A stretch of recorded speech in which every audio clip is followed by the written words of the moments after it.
Have you ever felt like you're just wired a certain way? Like you're a pessimist, and that's just who you are? Well, we're about to look at a story that completely flips that idea on its head.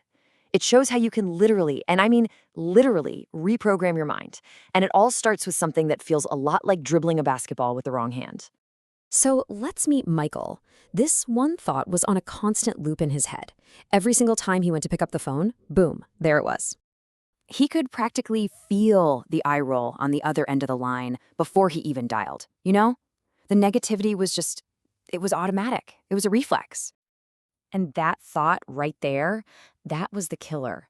It just paralyzed him. It made every single thing he did feel totally pointless before he even started. And let's be super clear, this wasn't just him having a bad week. Michael was in a tailspin. His whole career was hanging by a thread.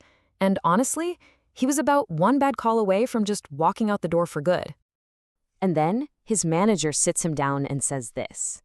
I mean, talk about weird advice, right? No pep talk, no new sales strategy, just this bizarre instruction. What on earth could that even mean? Well, it turns out it's a concept called cognitive dribbling. And the idea behind it is so simple, but wow, it's powerful. It's that your default way of thinking, whether you're an optimist or a pessimist, it's not who you are. It's just what you've practiced. Think about it like this. Michael's automatic, constant pessimism, that was his dominant hand. It felt easy, effortless, totally natural. His manager was telling him to start using his weak hand, to force himself to practice optimistic thoughts, even though it felt completely awkward and fake. And this is the huge hurdle, isn't it? That feeling that you're just faking it, that you're being inauthentic by trying to be positive.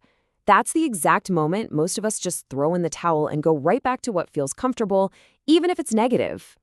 So there's a path to this. You start with your old dominant habit.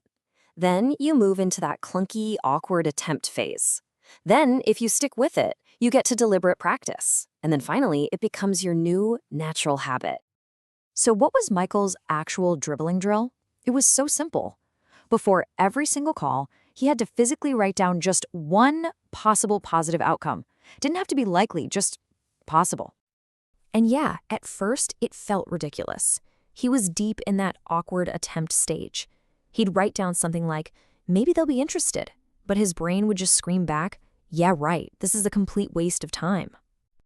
And then, of course, the inevitable happened. He makes a call, and the person on the other end is just plain rude and hangs up on him.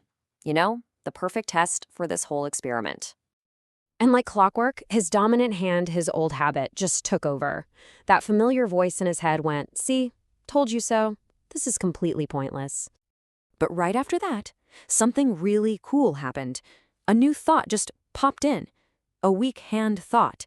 He caught himself thinking, well, that was good practice for dealing with rude people. And that was everything. That was the breakthrough. And with that tiny shift, his whole world started to change. Rejection wasn't a personal failure anymore.